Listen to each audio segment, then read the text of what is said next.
denied, justice denied, justice denied, justice denied, justice denied, justice denied কেন্দ্রে নিয়ে যায় এবং পরবর্তীতে তাদের রূপগঞ্জ থানায় নেওয়া হয়। এ সময় শিক্ষার্থীরা তাদের সাথে থানায় পৌঁছায়। থানায় ঘটনার বিবরণ জানার পর কর্তব্যরত এসআই মামলা নেওয়ার ক্ষেত্রে অনীহা প্রকাশ করেন এবং শিক্ষার্থীদের সাথে অসহযোগিতামূলক আচরণ করতে থাকেন। এ সময় আমরা আমাদের শিক্ষকদের সাথে যোগাযোগ করি এবং আনুমানিক সকাল 8টায় আরও একদল শিক্ষার্থী বুয়েটের কতিপয় শিক্ষক, চিফ সিকিউরিটি অফিসার এবং হেড গার্ড সহ থানায় উপস্থিত হন। এছাড়া কোনো ওসি উপস্থিত ছিলেন না এবং তার সঙ্গে যোগাযোগের চেষ্টা করা হলে তিনি বিলম্ব করতে থাকেন। প্রায় ঘণ্টাখানেক পর ওসি থানায় উপস্থিত হন এবং শিক্ষকদের সাথে আলোচনা করেন। এ সময় ব্রিগেডিয়ার জেনারেল আবদুল্লাহ আল মাহমুদ এবং চালকের পরিবারের লোকজন বিভিন্নভাবে মামলার ঘটনা প্রক্রিয়া প্রভাবিত করার চেষ্টা করেন। এর প্রেক্ষিতে অভিযুক্তের মা নানাভাবে শিক্ষার্থীদের মামলা থেকে দূরে থাকতে ক্ষতিপূরণ প্রদানের কথা জানান।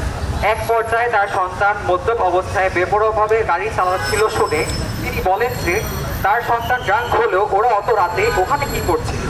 এরকম অনভিপ্রেত মন্তব্য এবং প্রভাব খাটানোর চেষ্টায় বুয়েটের আপামর শিক্ষার্থী অত্যন্ত ক্ষুব্ধ হয়। অবশেষে শিক্ষার্থীদের চাপের মুখে মামলার ড্রাফট লেখার কাজ শুরু হয়।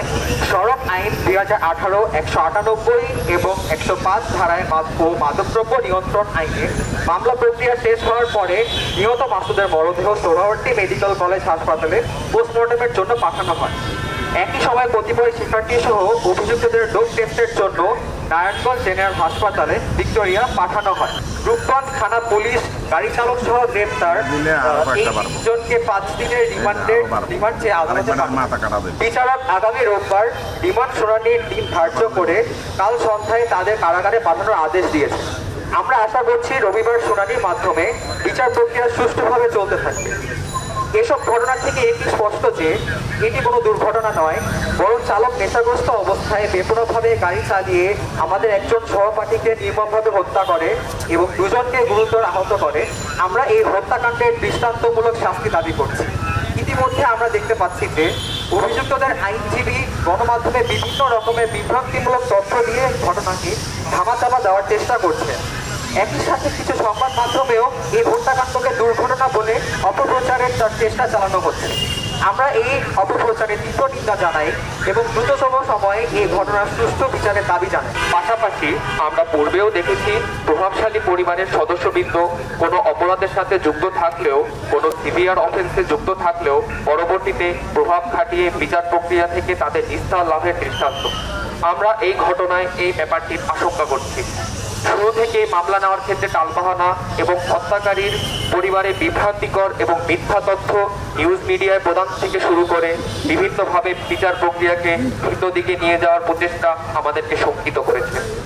আমরা বিশ্বাস করি এই নতুন স্বাধীন বাংলাদেশে এই খুনের ন্যায় বিচার অবশ্যই প্রতিষ্ঠিত হবে। আমরা মাসুদ, অমিত, মেহেদীর সহপাঠীরা তাদের সুবিচার প্রাপ্তির ব্যাপারে দৃঢ়প্রতিজ্ঞ। আমরা সরকারের কাছে দাবি জানাচ্ছি, সড়কের নিরাপত্তা আইন জোরদার করুন, দেশের বিচার ব্যবস্থাকে একটি গোষ্ঠীর হাতে জিম্মি হওয়ার হাত থেকে রক্ষা করুন। আর কোনো প্রাণ যেন এভাবে সড়কের কোনো মাতাল নেশাগ্রস্ত ব্যক্তির হাতে না ঝরে, আর কোনো পরিবার যেন তার নিজেদের সন্তানকে না হারান, কোনো মায়ের কোল যেন আর খালি না হয়, এ ব্যাপারে দৃষ্টি প্রদানের দায়িত্ব সরকারের, সাধারণ জনগণের পাশাপাশি সরকারেরও। এই ঘটনার দৃষ্টান্তমূলক শাস্তি নিশ্চিতকরণের মাধ্যমে দেশে একটি দৃষ্টান্ত স্থাপন করুন। অপরাধী যে পরিবারের সদস্য হোক না কেন, কেউই আইনের ঊর্ধ্বে নন। এই ব্যাপারটি পুনরায় প্রতিষ্ঠিত হোক। আমাদের দাবি সমূহ: 1. যে কোনো মূল্যে হত্যাকাণ্ডে সর্বোচ্চ শাস্তি নিশ্চিতকরণ। 2. আহতদের চিকিৎসার সম্পূর্ণ ব্যয়ভার অবশ্যই বিবাদী পক্ষকে বহন করতে হবে। 3. নিহত মাসুদের পরিবারকে যথোপযুক্ত ক্ষতিপ্রদান প্রদান করতে বিবাদী পক্ষকে বাধ্য করতে হবে। 4. তদন্ত কার্যক্রমে বাধা প্রদানের চেষ্টা করলে তাদের বিরুদ্ধে অভিযোগ সাপেক্ষে আইনানুগ ব্যবস্থা নিতে হবে। 5.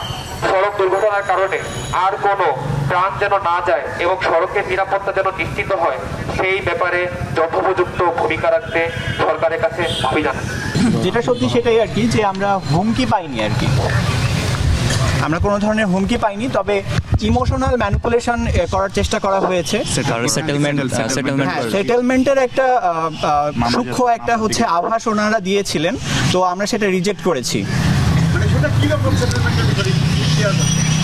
আচ্ছা, এটা ছিল হচ্ছে যে ওনাদের ইমোশনাল একটা ম্যানিপুলেশন, যে যার হারিয়েছে সে তো বোঝে আর কি, তো আমরা সব সময় থাকবো না, তো এটার জন্য একটা ক্ষতিপূরণ তাদের দরকার পরিবারের, এ ব্যাপারেই বলেছে।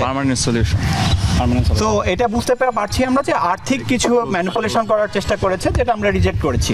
না, আমরা নাম প্রকাশ করতে চাই না, আমরা ইন্ডিভিজুয়াল না, আমরা একটা কমিউনিটি হিসাবে কাজ করছি। আমরা এটা স্বরাষ্ট্র উপদেষ্টার কাছে পৌঁছে দেওয়ার ব্যবস্থা করবো আর কি। যদি আজকে সুযোগ না পাওয়া হয়, আমরা যত দ্রুত সম্ভব উপদেষ্টা স্যারের কাছে পৌঁছে দেবো। আমরা এটা আসলে আমরা আগে আর্থিক ক্ষতিপূরণ বইয়ের থেকেও চাই, সরকারের থেকেও চাই, এবং হচ্ছে যারা বিবাদী পক্ষ তাদের কাছেও একটা ক্ষতিপূরণ আমরা দাবি করি। এখন পর্যন্ত পাইনি। বুয়েট থেকে দেওয়ার ব্যাপারে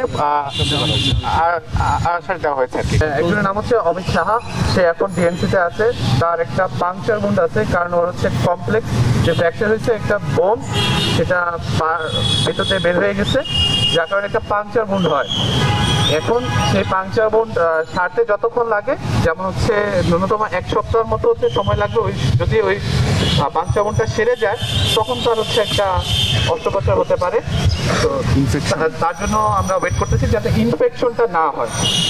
আর আরেকজন হচ্ছে মেহেদি খান, তার এখন হচ্ছে সে এখন হচ্ছে অপারেশন চলতেছে, তার জন্য সবার দোয়া চাচ্ছি আমরা।